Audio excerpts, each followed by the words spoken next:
어느 초등학생이 글을 썼는데요. 제목이 목사님입니다. 목사님이란 제목으로 글을 썼어요. 한번 들어보세요. 우리 엄마는 목사님이다. 교회 목사님이 아니라 잔소리가 많아서 목사님이다. 반성하겠습니다. 내가 잘못을 하면 엄마는 이야기하고 또 이야기한다. 그리고 잊혀질만 하면 또 이야기한다. 그것도 부족해서 아빠가 밖에서 돌아오시면 잊지 않고 꼭꼭 일러 바친다. 이렇게 엄마 잔소리를 들으면 짜증이 나고 화가 나고, 그래도 잔소리가 더 계속되면 집을 뛰쳐나가고 싶어진다. 나는 엄마와 함께 산다. 그러나 엄마가 없는 것처럼 나는 외롭다. 내가 잘못을 저질렀을 때 우리 엄마가 한 번만 말씀해 주신다면 얼마나 좋을까. 우리 옆에 있는 분하고 이렇게 인사합니다. 이 정도 못하겠습니까? 인사하세요. 한 번만 잔소리하는 것 말입니다. 엄마도 한 번만 말하고 싶어요. 그래요? 그런데 한 번 이야기해서 안 들으니까 자꾸만 이야기하는 것 아닐까요? 초등학생을 둔 어느 성도님 가정입니다. 아침마다 초등학생인 아이를 엄마가 깨우는데 안 듣지요. 안 일어나지요. 그래서 엄마가 어느 날, 나 이제부터 한 번만 깨우고 안 할 거야? 그런데 아버지가 와서 깨웁니다. 아버지가 침대 옆에 앉아서 아이의 등을 긁어주면서, 등을 어루만져주면서, 쓰다듬어주면서 일어나야지 기다려줍니다. 또 등을 만져주면서 일어나야지.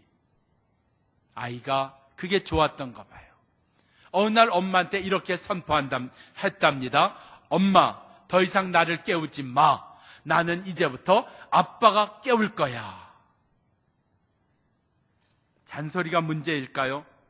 분명 잔소리가 문제처럼 보여지는데 아닌 것 같아요. 그 글 가운데 보면 나는 엄마가 없는 것처럼 외롭다. 도대체 엄마가 뭘 그렇게 잘못했나요? 도대체 엄마가 뭐 그렇게 부족한 것 안 해준 게 있나요? 잘못한 거 없습니다. 안 해준 것도 없습니다. 그런데도 불구하고 엄마가 있지만 나는 외롭다. 혹시 느끼고 싶은 것 아닐까요? 받고 싶은 것 아닐까요? 사랑을 말입니다. 엄마가 나를 사랑한다는 것은 알지만 아는 사랑이 아니라 내가 그 사랑을 느껴보고 싶은 거예요.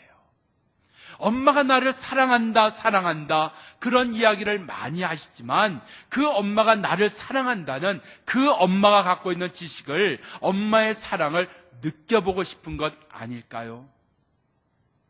사랑이라고는 하는데 너 위에서 하는 거라는 이야기는 알겠는데 그 엄마가 해주는 사랑이, 부모님이 나에게 해주시는 사랑이 사랑답게 느껴지지 않는 것, 그게 그리운 것 아닐까요? 사랑이라고 말은 하는데 내가 얼마나 너를 위해서 하는 거라고는 이야기를 하는데 그게 정말 나를 위해서 하는 것으로 내가 받아들여질 수 있는, 내가 인정할 수 있는 사랑다운 사랑 말입니다. 그게 그리운 것 아닐까요?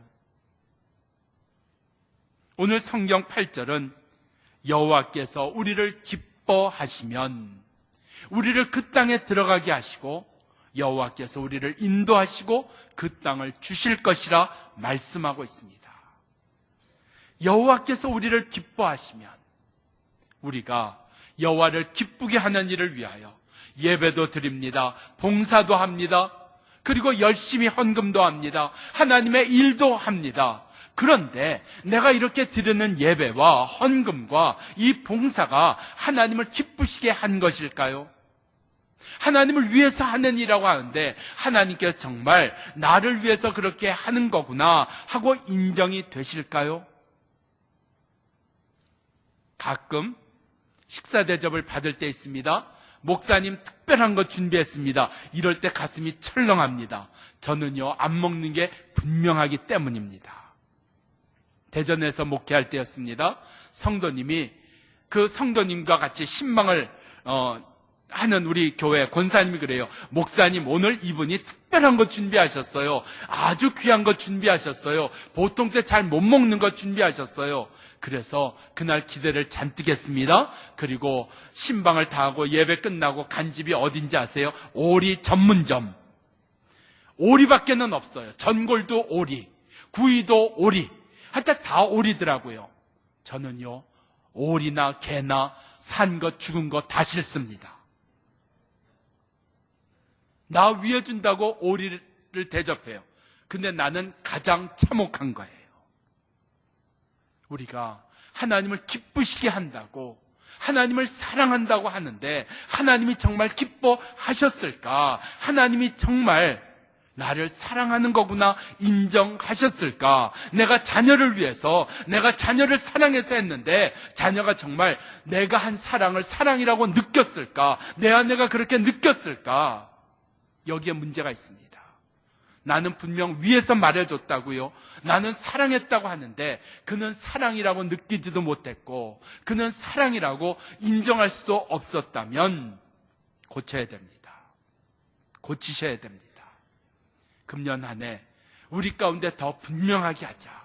하나님을 사랑한다고 하는데, 하나님을 기쁘시게 한다고 하는데 더 분명하게 하나님을 기쁘시게 하자. 더 분명하게 하나님을 사랑하자. 이 은혜가 우리 가운데 있기를 바랍니다. 하나님을 기쁘시게 하는 일이 뭘까? 하나님이 느끼시도록, 우리를 통해서 기쁨을 느끼시도록 하는 일이 뭘까? 첫 번째, 하나님을 드러내는 일입니다. 오늘 본문의 1절 보면 온 이스라엘 회중이 소리를 높여 부르짖으며 밤새도록 통곡했다 그랬어요. 2절, 이스라엘 자손이 모세와 아론을 원망하였고 우리가 애굽이나 이 광야에서 죽었다면 좋았겠다 이야기합니다. 4절, 우리가 한 장관을 세워서 애굽으로 돌아가자 이야기합니다. 이 문제, 이 난리, 이 불안함, 이 아픔, 이 불평 어디서 왔을까요? 어디서부터 시작되었을까요? 그냥 문제가 생기던가요? 그냥 불평이 생기던가요? 그냥 아픔이 생기던가요? 아닙니다. 이스라엘 백성이 들어가야 될 가나안 땅이 바로 눈앞에 있는데 그 땅에 살고 있는 사람들, 자기들이 도저히 이길 수 없는, 감당할 수 없는 사람들이 그 땅에 살고 있단 말이에요.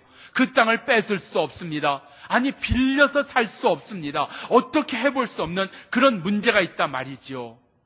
그런 문제를 보고, 그런 문제를 듣고 저들이 아파하고 원망하고 울부짖고 통곡하고 원망하고 있는 것일까요? 한번 생각해 보세요. 문제가 커서 문제가 되는 건가요? 문제가 많아서 문제가 되는 건가요? 어떤 사람에겐 겨울이 문제입니다. 추운 게 문제입니다. 근데 모든 사람에게 다 추운 게 문제일까요? 아니지요. 추운 게 좋은 사람도 있습니다. 추운 걸 기다린 사람도 있습니다. 여름이라고 다 싫어하던가요? 아니요. 여름을 기다린 사람도 있습니다. 여름이 온 걸 너무너무 좋아하는 사람도 있다는 얘기입니다. 문제가 커서, 문제가 많아서가 아닙니다. 문제를 삼으니까 문제라는 이야기입니다. 문제를 만드니까 문제라는 이야기입니다. 그 사람 문제야. 문제를 만들 때 그 사람 문제가 되는 거고, 그 일을 문제 삼을 때 그것이 문제가 된다는 이야기입니다. 민수기 13장을 보면 갈렙과 여호수아가 10명의 정탐꾼과 함께 이 가나안 땅을 정탐합니다. 그런데 갈렙, 여호수아를 제외하고 10명의 정탐꾼이 이렇게 이야기합니다. 우리 앞에 놓여있는 그 땅은 우리가 도저히 감당할 수 없는 땅이라 악평을 합니다. 그리고 우리가 두루 다니며 탐지했지만 그 땅은 거민을 삼키는 땅이고 그 땅에 있는 백성은 장대한 신장을 가진 엄청난 사람들이다. 33절, 거기서 네피림의 우선 아낙 대장부들을 우리가 만났는데 우리의 보기에도 우리는 메뚜기와 같고 그들이 우리의 우리를 볼 때 메뚜기와 같이 봤을 거다. 10명의 정탐꾼이 무엇을 얘기를 해요? 무엇을 드러내요? 그 땅을 드러냅니다. 그 땅에 사는 사람들을 드러내고 있다는 이야기입니다. 우리의 문제의 시작은 무엇을 드러내느냐 하는 것에 있습니다. 자녀의 실수를 드러내보세요. 문제가 시작됩니다. 부모의 모자란 것을 드러내보세요. 문제는 시작됩니다. 아내의 틀린 것을 드러내보세요. 남편의 마음 들지 않는 것을 드러내보세요. 창세기 3장을 보면 하나님이 먹지 말라고 한 그 나무의 열매를 아담과 하와가 이렇게 이야기합니다. 6절, 여자가 그 나무를 본즉 먹음직도 하고 보암직도 하고 지혜롭게 할 만큼 탐스럽기도 한지라. 무엇을 드러내고 있어요? 그 나무를 드러내고 있습니다. 그 나무를 향한 자기의 생각을 드러내고 있습니다. 그 나무의 열매를 먹으면 지혜롭게 할 만큼 탐스러워 보이더라. 자기의 생각을 드러내고 그 나무를 드러내고 있다는 이야기입니다. 하나님께서 먹지 말라, 먹는 나에는 정령 죽으리라. 하나님의 말씀은 온데간데 없고 그들이 드러내는 것은 나무뿐이었다는 이야기입니다. 무엇을 드러내고 있는가? 내 속에서 내 말이 무엇을 드러내고 있는가? 나의 삶은 무엇을 드러내고 있는가? 이 무엇을 드러내고 있는가? 어디에서부터요? 내가 무엇에 빠졌는가 하는 것을 보여줍니다. 은행에서 특별히 돈을 만지는 그 부서에서 일을 하는 직원을 뽑는데 제가 아는 분이 지원을 했어요. 은행에도 여러 가지인데 직접 돈을 만져야 되는, 하루 종일 돈을 만져야 되는 그런 자리인데 그 인터뷰를 하는데 그렇게 물으시더래요. 자매님에게는 돈이 뭐 같습니까? 자매님은 돈을 무엇으로 보십니까? 자매가 그랬답니다. 돈이요? 이 돈은 물건입니다. 상품일 뿐입니다. 돈이 돈으로 보이기 시작하면 욕심나지 않을까요? 내가 좀 빌려 쓸 수 있는 돈이라 생각들지 않을까요? 우리 가운데 내가 어디에 빠졌는가? 내가 돈에 빠지면 보이는 건 다 돈으로 생각이 됩니다. 그리고 돈 이야기가 내 입에서 나도 모르게 나온다는 이야기입니다. 가나안을 정탐한 10명, 그들은 안악자손만 보았습니다. 사람에게 빠졌습니다. 사람만 드러냈습니다. 내 마음을 어디에 빼앗겼을까? 나는 무엇만 보이고 있는가? 그리고 나는 무엇을 드러내고 있는가?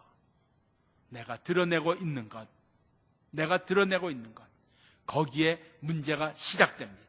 그리고 내가 무엇을 드러내고 있는가? 거기에서 문제는 끝납니다. 오늘 8절에 있는 말씀 보면 갈렙과 여호수아가 이렇게 얘기합니다. 여호와께서 우리를 기뻐하시면 우리를 그 땅으로 인도하여 들이시고 그 땅을 우리에게 주시리라. 누구를 드러냈어요? 하나님. 여호와 하나님을 드러냈다는 이야기입니다. 이 한 해 어떻게 살 것인가? 하나님을 드러내며 살자. 우리 가정이 하나님을 드러내고 내 삶이 하나님을 드러내고 내 말이 하나님을 드러내는, 더 분명하게 하나님을 드러내는 삶을 살자. 그 가운데 하나님께서 인도하시고 하나님께서 이루시며 하나님께서 만드시는 역사가 우리 가운데 있는 줄 믿습니다. 하나님을 드러내는 삶이 나의 삶을 바꿉니다. 문제를 바꿉니다. 사무엘상 26장을 보면 다윗이 그렇게 충성했던 사울왕에 의해서 쫓겨납니다. 그리고 쫓깁니다. 사울이 이 다윗을 죽이려고 군사를 동원해서 쫓아다닙니다. 그런데 어느 날 이 사울 왕과 부하들이 다윗을 쫓다가 잠이 듭니다. 같이 다 잠이 들어버렸습니다. 다윗의 부하인 아비사가 이렇게 얘기합니다. 다윗이요, 하나님이 우리에게 주신 절호의 기회입니다.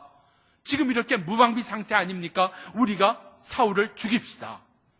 내가 2번 찌를 게 없습니다. 1번 찌르면 끝나는 겁니다. 내가 사울을 죽이면 우리의 고생 끝입니다. 문제 끝입니다. 우리의 미래 열립니다. 그때 다윗이 사무엘상 26장 8절에서 이렇게 이야기합니다. 9절에서 누구든지 손을 들어 여호와의 기름 부은 받은 자를 치면 죄가 없겠느냐. 10절 여호와께서 사시거니와 그를 치시리니 혹 죽을 날을 이르리니 전쟁에서 망하리라. 11절 내가 손을 들어 여호와의 기름 부음 받은 자를 치는 것을 여호와께서 금하셨느니라. 자기의 부하는 사람의 일을 이야기합니다. 그런데 다윗은 하나님을 드러냅니다. 하나님께서 금하셨느니라. 하나님께서 하실 것이니라. 하나님께서 그로 수명 다해 죽게 하시든지 아니면 전쟁에서 죽게 하시든지 하나님이 하실 일이다. 하나님을 드러냈습니다. 자기의 기분 있죠? 자기의 상함 있죠? 자기의 아픔 있죠? 그런데 하나님께서 원하시는 것을 드러냈다는 겁니다. 자녀에 대하여 하나님을 드러내는 부모가 되기를 축원합니다. 남편에 대하여 하나님을 드러내는 아내가 되기를 바랍니다. 세상에 대하여 하나님을 드러내는 성도와 교회가 되기를 축원합니다. 더 분명하셔야 됩니다. 지금까지도 하나님을 드러내는 자였지만 저는 택시를 운전하시는 기사님들이 참 특별하다는 생각이 들어요. 제가 몇 번 그런 일을 경험했는데 한 번은 택시를 타서 단 한마디 했습니다. 삼선교까지 가주세요. 성북경찰서에서 좌회전하시면 됩니다. 그 얘기만 했어요. 무슨 얘기를 더 할 게 있겠어요? 그랬더니 혹시 목사님 아니세요? 제가 놀래가지고요. 예, 저 목사 맞습니다 해야 되는데 순간적으로 나 목사 맞나? 아니 어떻게 나를 목사인 줄 맞추냐 말이에요. 제가 좀 뜸들였다가 예, 제가 목사 맞습니다. 그런데 어떻게 하셨어요? 그랬더니 목소리가 다르대요.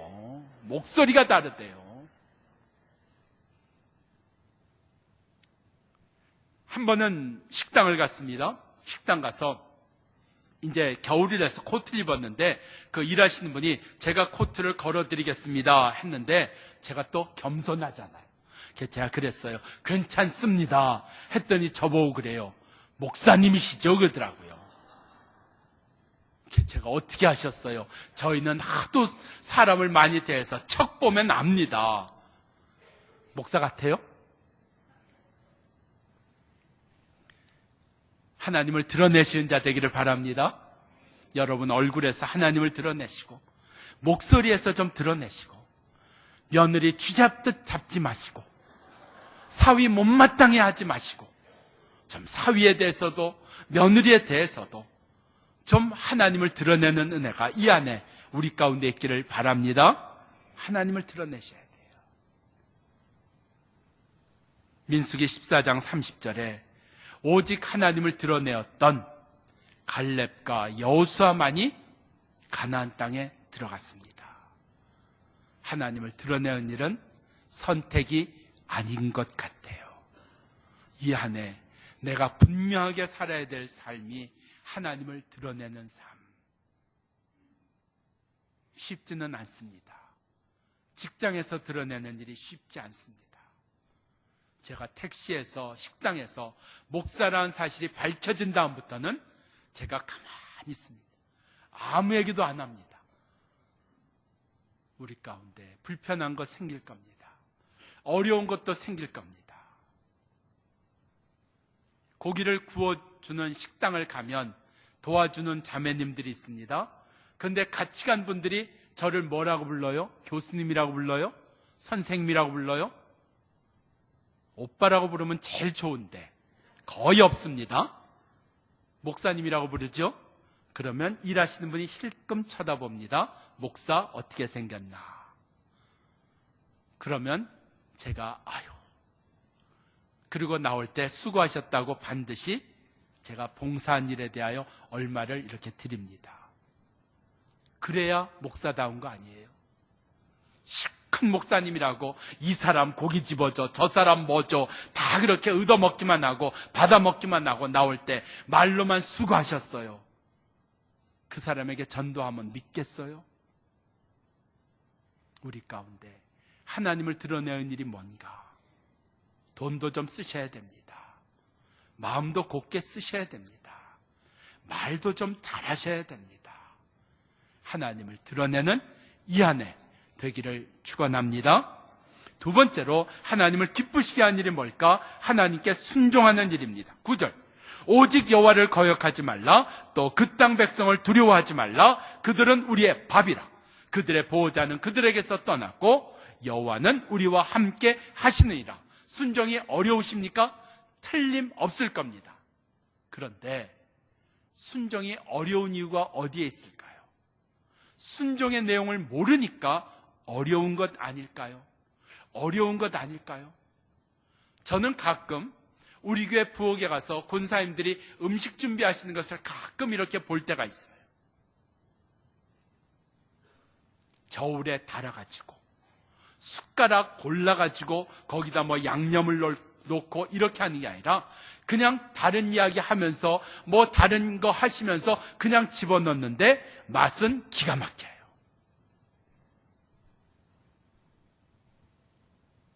된장찌개 어떻게 끓이나 생각만 해도 머리가 아파요. 밥 어떻게 하나 생각만 해도 불편해요. 근데 어떤 사람은 그게 제일 쉬워요. 제일 좋아요. 하고 싶어요. 모르면 어려운 겁니다. 순종이 뭔지 모르면 어려운 겁니다. 순종을 뭐라고 생각하세요? 오늘 여기 9절에 보면 여호와를 거역하지 말라 말씀하고 있어요. 하나님께서 가나안 땅에 들어가라 했어요. 가나안 땅에 들어가라, 그 땅에 거하라 했는데 들어가려고 하니까 방해물이 있잖아요. 장애물이 있잖아요. 문제가 있잖아요. 그 땅에 살고 있는 사람들이 다 군인 같아요. 다 미사일 하나씩 들고 있는 사람들 같은 거예요. 내가 저 사람들을 어떻게 이겨? 저 사람과 어떻게 싸워? 물러나는 겁니다. 싸울 생각을 안 하는 겁니다. 들어갈 생각을 안 하는 겁니다. 바로 이겁니다. 순종은 방해물과 싸우는 겁니다. 문제와 싸우는 겁니다. 우리 앞에 놓여있는 장벽을 뛰어넘는 겁니다. 그게 순종입니다. 우리가 하나님의 말씀을 따르려고 할 때 항상 장애물이 있습니다. 문제가 있습니다. 아픔이 있습니다. 힘든 게 있습니다. 그것과 싸워서 이기는 것, 그게 순종입니다.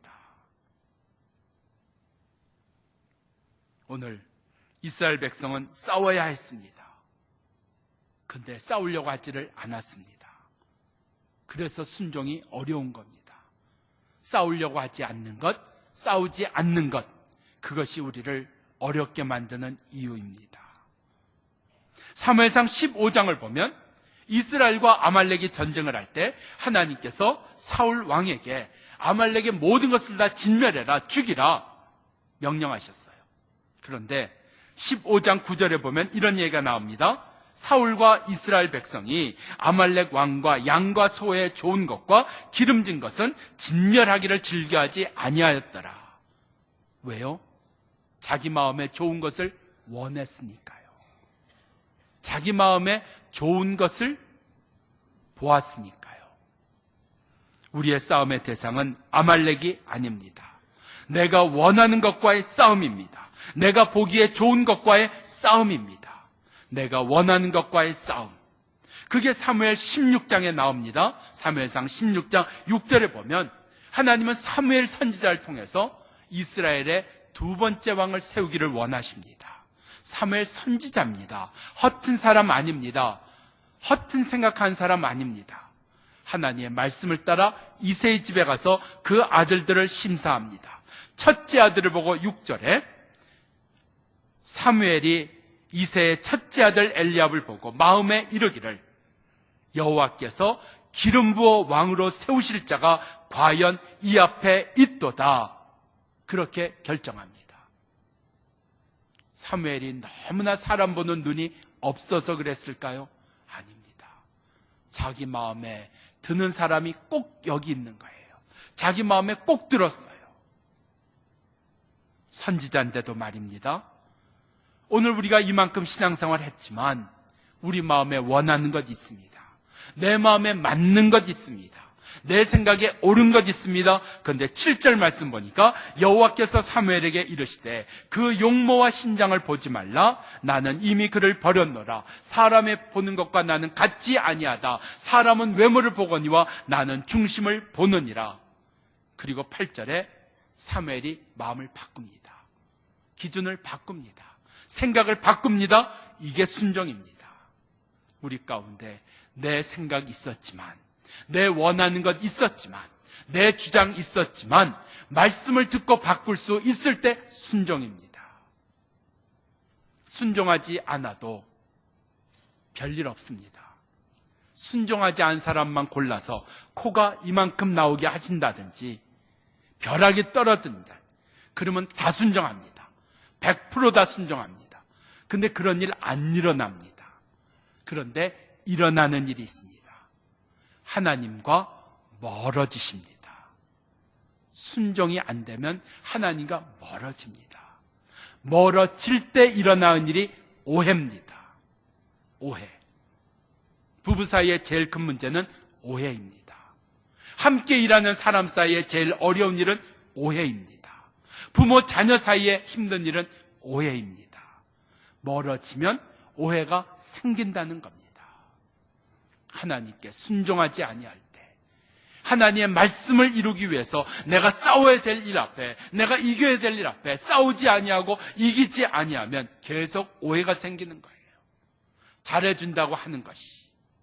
얼마 전부터 TV 광고 가운데 그런 거 있습니다. 내가 부탁한 것이 다른 사람 눈에는 청탁이 될 수가 있습니다. 내가 누군가에게 선물 준 것이 다른 사람 눈에는 뇌물로 보일 수가 있습니다. 오해입니다. 나는 선물을 준 것뿐인데, 무엇을 기대하고 준 것이 아니라 그냥 준 것뿐인데 뇌물로 얼마인지 오해될 수 있다는 얘기입니다. 우리 삶에 하나님께 순종하는 게 그만큼 소중한 겁니다. 순종은 내가 원하는 것과 싸워 이기는 겁니다. 이 싸울 줄 아는 것, 이 이길 줄 아는 것, 우리 가운데 더 분명한 한 해가 되기를 바랍니다. 오늘 여러분의 자녀, 중학생, 고등학생들 가운데 오후에 영화를 보러 가는 학생들이 있습니다. 우리 중등부, 고등부에서 학생들에게 영화를 보려고 준비했습니다. 아마 한 번에 안 돼서 2번 영화 시간을 만든 것 같은데, 여러분 가능하면 여러분의 자녀가 오늘 교회에서 준비한 영화 보러 가는 일에 보내주시면 좋겠습니다. 물론 여러분이 얼마인지 보낼 수도 있지만 웬만해선 여러분도 안 가고 여러분 자녀도 안 갑니다. 그 영화 보러 말입니다. 그러면 국제시장은 아닐 것 같습니다. 그렇죠? 더 테너라고 하는 영화입니다. 실제로 한국에 세계적인 천재 성악가가 병으로 인해서 자기 목소리를 잃어버립니다. 자기 생명보다 귀한 목소리를 잃어버리고 그냥 좌절하고 끝날 수 있는 인생이 다시 일어나는 것을 보여준 영화입니다. 그래서 아이들 영화비 다 대줍니다. 끝나고 나서 또 간식, 떡볶이 다 사줍니다. 왜요? 우리는 싸워야 될 일이 있다. 이겨야 될 일이 있다. 그것을 한번 느끼게 해주고 싶어서요. 느끼지 못하면 할 수 없죠. 그러나 기회는 줘보자는 겁니다. 그 영화를 보고 좀 느껴보는 건 말입니다. 어제 여러분 크게 실수한 일이 있습니다. 여러분 중학생, 고등학생 자녀 어제 진로 탐험, 탐색이라고 하는 세미나가 있었는데 거기에 안 보내신 분 크게 실수하셨습니다. 학원을 못 보내도 보내셨어야 됩니다. 어제 간 학생들은 다 만족했답니다. 각 분야에서 전문가인 분들이 나와서 자기가 어떻게 여기에 이르게 됐고 어떻게 이 일을 준비했고 그 일을 자기가 실제로 경험했기 때문에 아이들에게 최고로 그 일이 먹혀 들어갔답니다. 저희 교회에서 그런 전문가들 모시고 우리 교회 전문가들 부탁해서 그런 진로, 자기 앞으로의 삶에 대하여, 앞으로 내가 꿈꿔야 될 일에, 가야 될 일에 대하여 우리나라 대학생의 70%가 꿈이 없다는 공식적인 통계가 있습니다. 대학에 들어가서 60% 이상이 과를 바꾸고 싶어 한다는 통계가 있습니다. 우리가 살아온 시대하고는 다릅니다. 그들이 이겨야 되고 싸워야 될 일이 있습니다.